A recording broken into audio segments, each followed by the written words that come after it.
جس کا دل قرآن کریم سمجھنے کا عادی نہیں، لہم قلوب لا یفقہون بہا، جس کا دل قرآن سمجھنے کے لیے تیار نہیں، وَلَهُمْ أَعْيُنٌ لَا يُبْصِرُونَ بِهَا، جس کا کان اللہ کا قرآن سننے کے لیے تیار نہیں،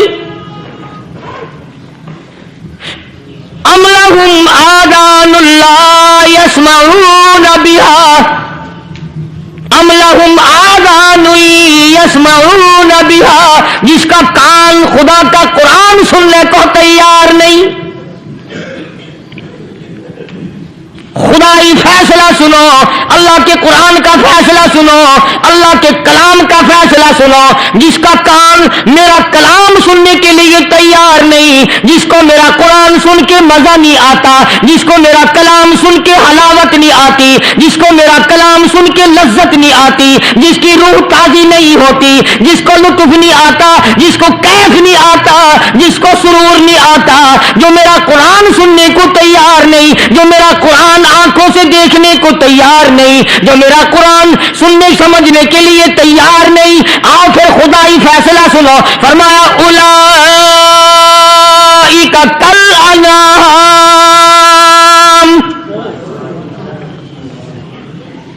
میرا فیصلہ نہیں، کسی پارٹی کا فیصلہ نہیں، کسی فرقے کا نہیں، کسی طبقے کا نہیں، کسی جماعت کا نہیں، فرمایا اولئک الانعام، پیدا کرنے والا مالک و خالق کہتا ہے مجھے اپنی کبریائی کی قسم یہ سارے جانور ہیں، یہ سارے کے سارے جانور ہیں، یہ درندے ہیں جو ایک دوسرے کو چیر پاڑ کر کھاتے ہیں، یہ درندے ہیں جو ایک دوسرے کا خون پیتے ہیں، فرمایا بل ہم اضل، جانوروں سے بھی بدتر۔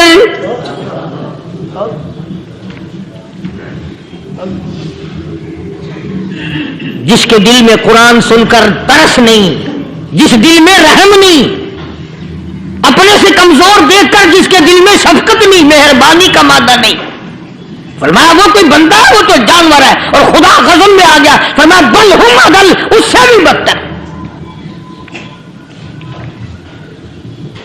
اللہ والے جو ہیں وہ ان خصلتوں کو دور کراتے ہیں، اور وہ آدمی کے مزاج اور دل میں سے ایسی چیزیں نکالتے ہیں جو اس کی بربادی کا ذریعہ بنتا ہے۔ دل کی بیماریوں کا کسی کو فکر نہیں، بخار ہو جائے آپ چڑھ جائے آپ کو پتہ چل جاتا ہے، نزلہ ہو جائے آپ کو پتہ چل جاتا ہے، کھانسی ہو جائے پتہ چل جاتا ہے، دل کی بیماریوں کا کیا پتہ چلے؟ صحابہ کرام رضوان اللہ تعالی علیہ مجمعین کی جماعت کے اللہ پاک کے محبوب حضرت محمد رسول اللہ صلی اللہ تعالی علیہ وسلم نے دلوں کی صفائی کی۔ پہلے لوگ جھونپڑیوں میں کچے کوٹھوں میں رہتے تھے، نہ اتنی صفائی تھی نہ اتنی ترقی تھی۔ آج برتنوں کی صفائی دیکھو، کپڑوں کی صفائی دیکھو، مکان کی صفائی دیکھو، رات دن بس اسی دھندے میں لگے ہوئے، سارا دن برتن دھونے سے فرصت نہیں، سارا دن کپڑوں کے بناؤ اور سوار میں فرصت نہیں۔ تو اللہ والے ایسے موقع پر بڑی عجیب بات کہتے ہیں، وہی مجذوب ہے، مجذوب علی رحمت کہتے ہیں بظاہر تو ہر شے میں بے حد صفائی، بظاہر تو ہر شے میں بے حد صفائی، مگر دل میں ہے گندگی انتہائی۔ بظاہر تو ہر شے میں چہرے کی صفائی، بدن کی صفائی، نہ جانے کتنی قسم کا صابن ہے، نہ جانے کتنی قسم کے پاؤڈر ہے، نہ جانے کتنی قسم کے شیمپو ہے، نہ جانے کتنی قسم کے کپڑے ہیں، کیا چال ڈھال ہے، کیا نئے نئے ڈیزائن ہے۔ مجذوب کہتا سب کچھ دیکھ لیا، بظاہر تو ہر شے میں بے حد صفائی، مگر دل میں ہے گندگی انتہائی۔ جس یار کی بیٹھک میں بیٹھ کے کھانا کھایا، جس رشتہ دار کی بیٹھک میں بیٹھ کے کھانا کھایا، اسی کی بہن کو دیکھ کر آبرو پہ ڈاکہ ڈالنے کا پروگرام ہے۔ جس دوست کے گھر میں بیٹھ کے کھانا کھایا اسی دوست کی بیوی کی عزت لوٹنے کا پروگرام ہے. پرانے زمانے میں اب بھی دلی جیسے شہر میں اگر دعوت کی جاتی ہے تو وہاں ایک تشتری میں نمک آتا ہے سب سے پہلے. عرب میں بھی دستور تھا پرانے زمانے میں، اگر کوئی دعوت کرتا کوئی تقریب کرتا سب سے پہلے نمک آتا تھا. ایک ایک انگلی ہر شخص نمک چاٹتا تھا. کیا مطلب؟ جس نے نمک چاٹ لیا اب وہ نمک حرامی نہیں بنے گا. اس گھر میں چوری کرنا، اس گھر کی آبرو کا غلط تصور لانا، اس گھر کے مال میں خیانت کرنا وہ حرام سمجھتا تھا جس گھر کا میں نے نمک چکھ لیا. اور مسلمانوں کی بات نہیں، ہندوؤں کی بھی یہ باتیں تھی. مولانا محمد علی صاحب جلندری سب قید رحمت اللہ علیہ فرمایا کرتے تھے کہ ایک سکھ تھا بہت بڑا ڈاکو، مسلمان اور ہندو مل کر اس کو ساتھ ملا کر کے لے گئے کہ یہاں اس گاؤں میں اس پنڈ میں ڈاکہ ڈالے. سفر کر کے گئے، تکلیف اٹھا کے گئے. اس سکھ ڈاکو نے پوچھ لیا کہ یہ کون سا گاؤں ہے کہ یہ فلانا ہے. اچھا سارے کے سارے یہ تلاش کرو، یہ سوچ بچار کرو اپنے پنڈ کی، اپنے علاقے کی، کسی مسلمان کی، کسی ہندو کی، کسی سکھ کی، کسی چوڑے چمار کی اس گاؤں میں لڑکی تو نہیں. ہمارے یہاں سے کوئی لڑکی تو شادی ہو کے یہاں نہیں آئی ہوئی. ان ساروں میں سے کہنے لگا کہ ہمارے بھنگی کی لڑکی جمعدار کی یہاں آئی ہوئی ہے. کہنے لگا واپس چلو، بیٹی بیٹی ہے چاہے بھنگی کی ہو یا نواب کی ہو. ارے کل بیٹی کا ڈولا دیا تھا کہ دھکا ڈال لیں گے، شرم نہیں آئے گی؟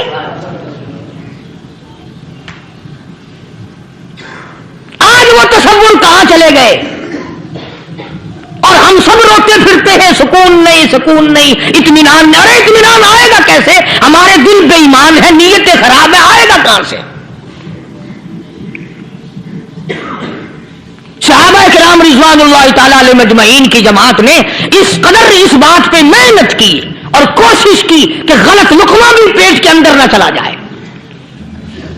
چنانچہ میں علی اعلان کہتا ہوں 1,29,000 صحابہ کرام کالی کملی والے کے دیوانے اور پروانے، حضور کے یار جانثار، حضور کے ساتھ پھاقا کھانے والے، پھاقوں مرنے والے، پتھر کھانے والے، اپنے بچوں کے ٹکڑے ہوتے ہوئے دیکھ کر لا الہ الا اللہ محمد الرسول اللہ کی صدا بلند کرنے والے صحابہ کرام کا یہ حال تھا. پیدل سفر کر کے جاتے تھے یہودی عیسائی، شام نکل گئے، فلسطین نکل گئے، ہندوستان آ گئے، 2 سال لگ جاتے تھے. اپنی جوان بیٹیوں کو مسلمانوں کے گھروں میں چھوڑ کے آ جاتے تھے. کبھی نگاہ نبوت نے جن کو رنگ دیا تھا کبھی کسی صحابی پہ ذرہ برابر الزام نہیں لگا. ان یہودیوں کا، ان عیسائیوں کا یہ عقیدہ تھا کہ محمد صلی اللہ علیہ وسلم کے جو غلام ہیں ان کی نگاہ بھی پاک ہے، ان کے دل بھی پاک ہیں، ان کے ارادے بھی پاک ہیں، ان کے ہاتھ بھی پاک ہیں.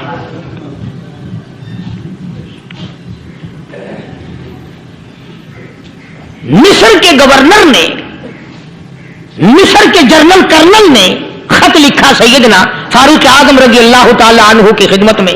دور خلافت ہے حضرت فاروق اعظم کا. کیا خط لکھا کہ حضور مجھے کافی وقت گزر گیا ہے اور فلاں علاقے میں آپ کے حکم سے ہم نے جانا ہے اور راستہ صرف ایک ہے اور اس راستے میں جال بچھا دیا گیا. اب مجھے مشورہ دیں میں کیا کروں، حکم دیں مجھے. جال کیا بچھا دیا گیا کہ ہمیں پتہ چل گیا ہے عیسائیوں نے پروگرام بنایا، سینکڑوں لڑکیاں تلاش کر کر کے بڑی خوبصورت حسینہ اکٹھی کی ہیں، ان کو گانے بجانے کی ٹریننگ دی ہے، ان کو اچھی اچھی آوازوں والی لڑکیاں ڈھونڈ کے لائے ہیں اور انہوں نے یہ پروگرام بنایا کہ جب مسلمانوں کی فوج اس گلی سے گزرے گی ان کوٹوں کے اوپر چڑھ کے گانا بجانا کریں گے تاکہ ان کے دل میں بدماشی آئے اور ان کا بیڑا نہ رکھو.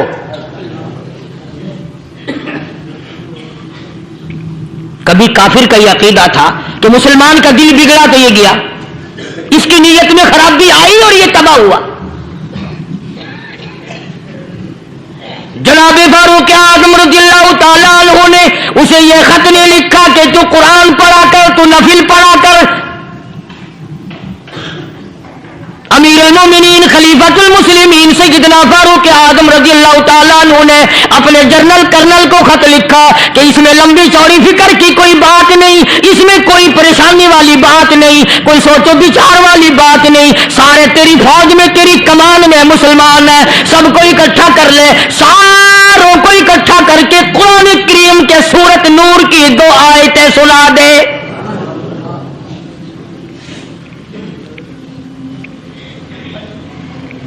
یہ بھی نہیں فرمایا کہ سزا سناؤ، اتنے کوڑے لگیں گے، جو خلاف کرے گا یوں قید ہوگی، یوں کورٹ مارشل کر دیا جائے گا، کچھ نہیں۔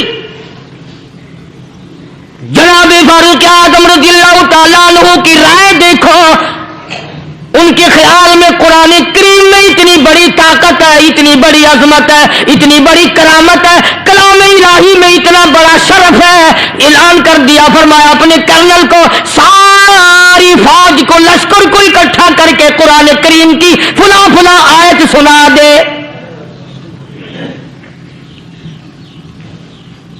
اور اس کے بعد بے دھڑک فوج کو، لشکر کو اسی راستے سے گزار کے لے جا، بے دھڑک لے جا۔ ہائے کبھی قرآن کی 2 آیتوں سے کام بن جاتا تھا، اب سارے قرآن سے میرا تیرا کام نہیں بنتا۔ قصور قرآن کا نہیں ہے، یہ میرا تیرا ہے، یہ تو اتنی وفادار کلام ہے، اتنی پاک کلام ہے، خدا کی قسم ہزاروں رجسٹروں کے گتے، ہزاروں چائے کے ڈبے، ہزاروں مٹھائی کے ڈبے، لاکھوں کروڑوں دوائیوں کے ڈبے گندے نالوں پہ، کوڑیوں پہ، روڑیوں پہ پڑے ہیں، اور جس گتے نے قرآن کے ساتھ یاری لگا لی، خدا کی قسم کوئی آدمی بغیر وضو اس گتے کو بھی ہاتھ نہیں لگا سکتا۔ ہزاروں نہیں، لاکھوں کپڑے مارکیٹ میں پڑے، پر جس کپڑے نے قرآن سے یاری لگا لی، جو کپڑا جسدان بن کر قرآن پہ چڑھ گیا، لوگ اس کو بھی چومتے ہیں، اور چومنا چاہیے۔ یارو کپڑے نے قرآن سے یاری لگائی تو کپڑا عظمت والا بن گیا، گتے نے یاری لگا لی تو گتا بن گیا۔ ہزاروں قسم کے کاغذات روزانہ ذلیل ہوتے پھرتے ہیں، جس کاغذ پہ قرآن لکھا گیا وہ عظمت پا گیا، جس سیاہی سے قرآن لکھا گیا وہ سیاہی عظمت والی بن گئی۔ ارے اگر مسلمان قرآن کو اپنے اندر پیدا کر لے، اس کی عظمت کو بسا لے، اس کو اپنا لاہ عمل بنا لے، اس کو اپنے سر پہ رکھ لے، تو کیا یہ بندہ قرآن کے ساتھ وفاداری کرے تو قرآن کیا خیال ہے، قرآن بے وفائی کر دے گا؟ یقین نہیں، یقین اصل بات اعتقاد کی ہے۔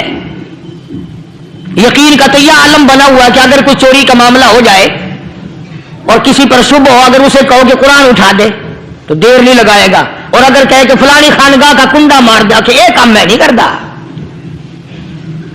خانگاہ کے کنڈے پہ ایمان ہے، قرآن پہ ایمان نہیں۔ اس پر یقین ہے کہ پیر اندھا کر دے گا، اور یہاں یقین نہیں کہ جس خدا نے پیدا کیا اگر میں نے جھوٹا قرآن اٹھایا تو وہ برباد کر دے گا۔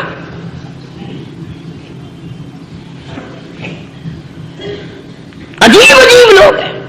چنانچہ مصر کے کرنل نے، مصر کے جنرل نے ساری فوج کو اکٹھا کر لیا۔ اس نے بھی یہ بات تو نہیں کہی کہ فاروق اعظم کو دوبارہ خط لکھتا کہ حضرت یہ تو 2 آیتیں آپ نے لکھی، یہ تو سارا قرآن روز پڑھتے ہیں، پر بنے گا کیا؟ جیسے فاروق اعظم کا یقین تھا، فاروق اعظم کی فوج کے کرنل کا بھی یقین ہے، فاروق اعظم کے فوج کے جنرل کا بھی یقین ہے۔ اس نے ساری فوج کو اکٹھا کیا، لشکر کو جمع کیا، اور اس کے بعد کہنے لگا قل للمؤمنین یغضوا من ابصارکم وَيَحْفَظُوا فُرُوجَهُمْ ذَلِكَ أَزْكَىٰ لَهُمْ إِنَّ اللَّهَ خَبِيرٌ بِمَا يَصْنَعُونَ۔ او لوگو، خدا تمہیں کہتا ہے اپنی آنکھوں کی حفاظت کرو، اگر تمہاری نظریں غلط جگہ پڑی اپنی عزت کی حفاظت کرو، اپنی آبرو کی حفاظت کرو، اگر غلط نظریں پڑی، غلط استعمال ہوئی، ان اللہ خبیر بما یصنعون،